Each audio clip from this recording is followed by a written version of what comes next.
Last night, college football was awesome, very late. And I'm not going to lie here. I fell asleep second, third, and most of fourth quarter of the Nebraska-Cincy game. Woke up, minute 30 left. What a great time to wake up. Perfect. Great You time always to wake do that up. perfectly. It is a perfect wake-up call. And I think it's maybe because the energy wakes me up, like gives me a little rattle. And I'm always half asleep while watching this shit. Last night, I watched this man get the first win of the season and win one of those close games that have potentially broken the hearts of Nebraska fans for the last 100 years. Ladies and gentlemen, in his third year at Nebraska, the head coach of the Cornhuskers, currently undefeated after a massive win last night, Matt Rhule. Coach! What is up? What is up, man? Good to see you guys. I like it. I like that you're standing. We're standing. You know, it's good energy here on this Feel Good Friday, especially being undefeated, I assume. How did it feel getting that win last night? Obviously a close one. You pull it out in front of a packed house at Arrowhead. How do you feel this morning, boss? Well, we got home about 3:30, 4 o'clock, so I feel pretty alive right now. But no, you're right. I mean, it was unbelievable. Arrowhead was packed. Andy Reid's out there shaking every kid's hand. Patrick Mahomes is on the sidelines. Travis Kelce, Taylor Swift are up in the stands. I mean, it was a who's who last night. So it was a cool environment, and to pick the ball off to win the game was pretty special. That was a Cincinnati home game, Coach. That was. I'm sure they felt that. Obviously, we know the Nebraska fan base is one of the things that you were so pumped up about whenever you decided to take that job 3 years ago. What did you see from your team last night? What did you see from the quarterback last night that maybe makes you believe this could be a year that's special for your team, like most third-year Rhule coach teams? Temple, massive jump into third year. The culture's implemented. Baylor, third year, culture implemented. Huge jump. And then I actually jump off a boat there in that particular third year. Now in your third year in Nebraska, what did you see last night that makes you think this team could be special, or what do you think you need to work on? Well, I mean, we have a lot to work on, but I thought the biggest thing was our best players made plays. Our tailback Emmett Johnson ran for over 100 yards. You see an Isaiah Hunter here transferred in for us, made a big play to score a touchdown, and then, like I said, Malcolm Hartzog picks that ball off to win the game. And you know, you said it earlier, Pat, like, I think the biggest thing, like, when you watch the best teams in college football, you know, take out the talent, obviously, but I mean, the best teams, they go in expecting to win, man. They don't panic. A team comes roaring back, a team makes a couple plays, and they go out there and they just make a couple more plays. And so I felt for the first time last night a bunch of guys on the sidelines that were like, man, no, we're not going down. We're going to go out. We're going to find a way to make a play. And their quarterback, Sorsby, was awesome. He competed at a really high level. But at the end of the day, you know, like I said, Malcolm went up and took the ball away, and we got to celebrate. So. Yeah, insane interception to end the game. Great way to kick off this college football season. It's going to be electrifying. Really late at night, but it was still an awesome thing. You know, got me out of my bed a little bit there. 4th and 7, you call that timeout. I was half asleep while you had to make that decision. They have no timeouts. You potentially could win the game. I knew there had to be some sort of, what do we want? Best play, Kodak. What goes into that decision, and how many people are kind of in your ear at that moment? Yeah, no, Kodak's exactly right, man. Hey, let's take a picture. Let's see what they're in. Let's get the best defense possible. Let's get our guys a chance so that we can see, all of our guys can see what they're in and try to go make a play. John Butler's our DC, a really smart guy, and he asked for it, so we did it. And you know, you only have timeouts at the end of the game if your guys did things right in the third and fourth quarter. And you know, we played clean. We didn't have any massive errors, so we were able to save our timeouts down the stretch. They had to use up all theirs to get the ball back, and we did that. Now they went and made that play on 4th and 7, as you know, and great play by them. I can't say enough about their quarterback, man. I thought he was a warrior last night. Yeah, it was fun to watch him, especially in that moment. That's a huge moment. 4th and 7, game on the line, throws a strike. But I enjoyed the joust that was happening between you and Cincinnati first week of the season. AJ has a question for you, Coach. Yeah, Coach, I hear you this year was one of the first times you actually have captains. You got voted on, and you have captains now for this team. What made you do that? What is this team, I guess, what's the culture like to where you felt like this is something that you should do? You know, AJ, I think a lot of times nowadays, guys are like, hey, you know what, I'm going to lead by example. I don't want to. And if I say this, I don't know how people are going to react. I don't, Coach. I'm not really up for all that. And so we've always kind of done like, all right, we'll have a game captain. Let leadership emerge. But when you have a quarterback like we have in Dylan, when you have the guys we have on our back end, we have a bunch of seniors in the secondary. We have an offensive line that wants to impose themselves. They came to me and they're like, hey, we want to lead. And so they recognize that nothing's going to be easy in college football nowadays. I mean, these conferences are hard, travel's hard, everyone wants to play well. But they wanted to be the guys that led the whole thing and they asked for it. So, I don't want to be one of those coaches who's set in my ways. If the guys come to me and they say, Coach, we want to vote for captains, man, I'm going to slap a C on someone's chest and then hold them accountable and tell them to go do it. And so that's what I'm fired up about today. Like, some of the football has to get a lot better, but the fact that our guys didn't panic and the leaders stepped up and led, that makes my job a lot easier. Yeah, let's talk about some of that leadership. Connor has a question for you, Coach. Yeah, Coach, I believe it was the second quarter, maybe the first, and it was first and goal from the 1, and there was a false start. I believe you guys ended up with a field goal instead of a touchdown. After that false start, you can see Rayola kind of look back towards the sideline and then come back to the huddle, and you could actually they showed him not yelling at, but clearly holding the player that I won't name or tell his number that went off sides, kind of letting him know, like, hey, can't have that. You could see him give him some words to him, and then obviously that's the kind of the leadership you were just talking about. You mentioned the accountability you have with your captains. What about your captains to the rest of the team? That seems like a very important kind of leadership down the line, if you will. Yeah, no doubt, man. I mean, I think that's the key, right? I mean, that game came down to one play. And what we're always trying to teach them, like, typical coach, but it's so true, is it's not always the one play that happened at the end of the game. I mean, that field goal that was instead of touchdown, that was a 4-point play.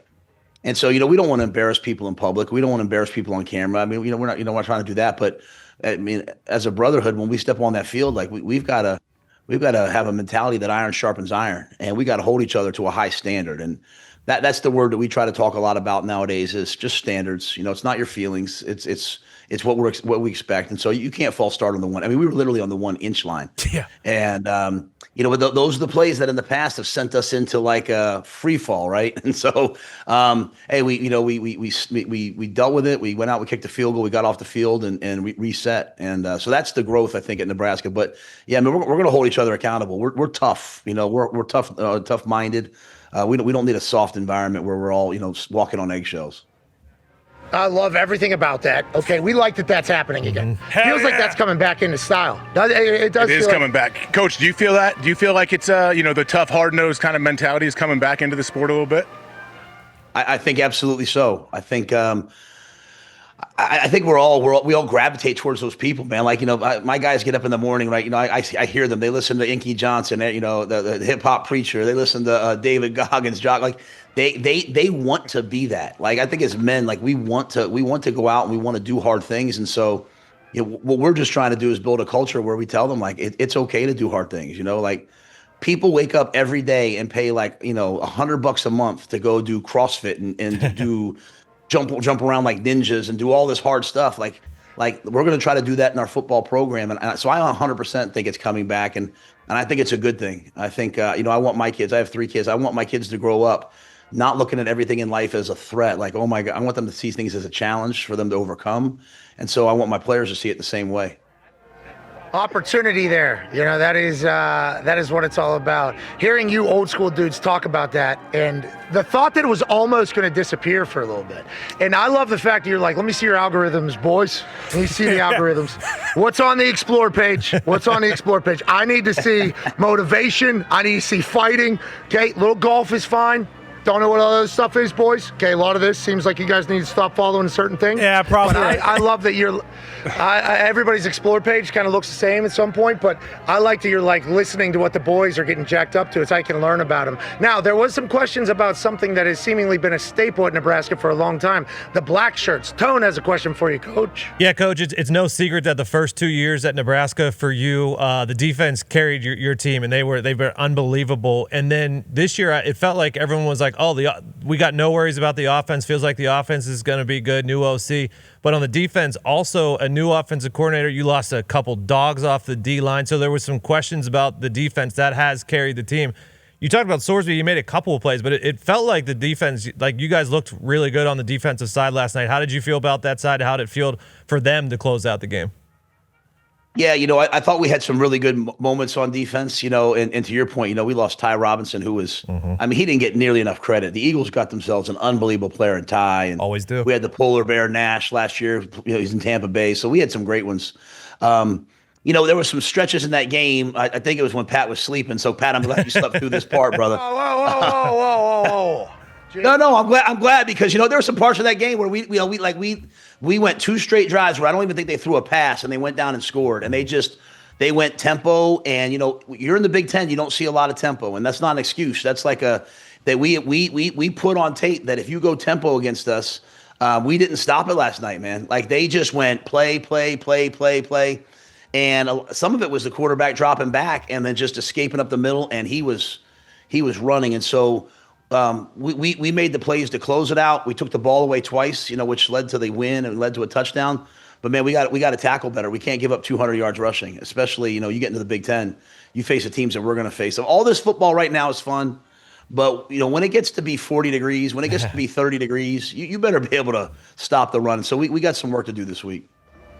Yeah, it's Big Ten football, baby. Always will be. Hey, look out for that Iowa Hawkeye team. They got Mort Granaski now. Ain't that right, Todd? Yeah, well said. A lot of people are saying, hey, that Iowa-Nebraska game at the end of the year could decide a playoff spot from the Big Ten. Coach, obviously, massive win last night. Like you said, you got to clean some things up. But going into this year, is there maybe a different message to the team with, everyone knows about the Rhule third year, that team's going to, go on and do great things. And then a lot of people nationally are saying, hey, Nebraska, look at this team to maybe slip into the playoffs this year. Does that change the message to the team at all or not really, and you guys can't pay attention to that kind of stuff? I think it's a great question. I think to some degree, yes. I mean, to a major degree, yes. It's like, we want to have our guys walking around this facility expecting to go win and expecting for good things to happen. And we're a better team now than we were the last 2 years. And we'll be, I think we're on this great path of ascension that will continue on for years to come. But man, you have to expect good things to happen. You can't just be like, oh, I hope we get, some crumbs at the table this year. I mean, you have to go out and fight for it. So my message to the guys is like, man, you have to take ownership of this. I'm going to do the best I can. I'll take ownership of my role, but you got to go out and you got to go make the plays to win the game. And, that was what was so great. The message for last night was, Malcolm coming over the top in cover 2. It's him and another player, and it's, 50-50 ball, and we won the game because of him. And so I've always believed that, players win games. I'm a much better coach when I have great players. And so I want my players to go out there with a little bit of swagger, a little bit of confidence, a little bit of energy, and go make plays that maybe the last 2 years they were like, oh, what if I make a mistake? We don't live in what if anymore. We're trying to live in what is and be in the moment and just go out there and play ball the way we know how. Feels like the culture's in. Does it feel like that with the boys? I mean, obviously we got a lot to learn. We got to play better ball, and Big Ten football is going to happen at some point. You're going to have to win very tough games. That's everybody all season long. But the third year thing, that's because you feel like that is kind of instituted in at this point? Yeah, I love the culture that we have. I mean, I ran out of the tunnel for the first time ever because the guys were like, hey, coach, you need to run out of the tunnel. I said, I don't really believe in it. I think coaches should be in the side and let the players run out. But man, I love this group of guys. And they're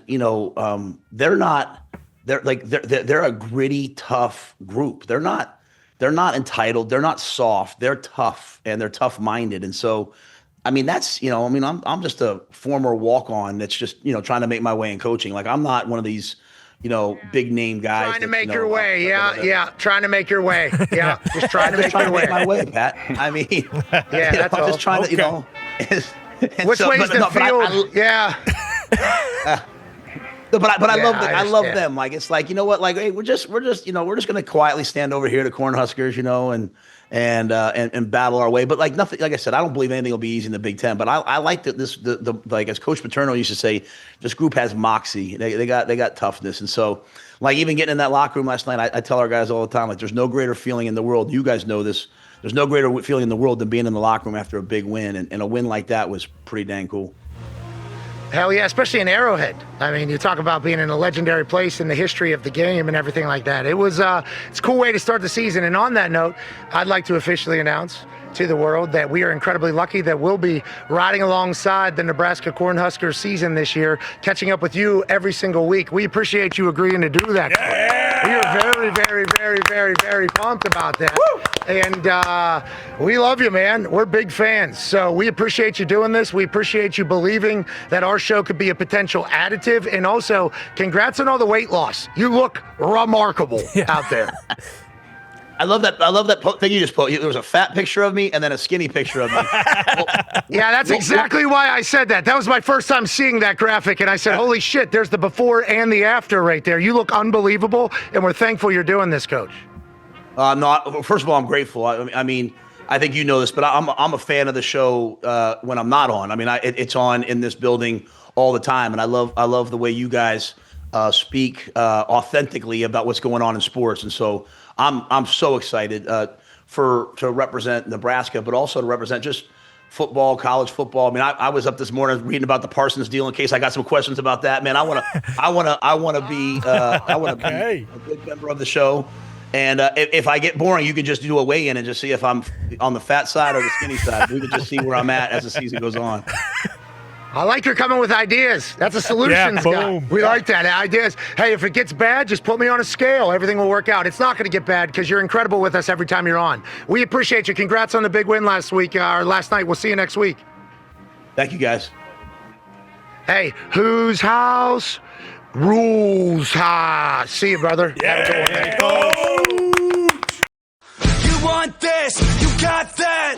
No way, watch them walk right past you. Run fast while you have the chance. Don't speak, let them know.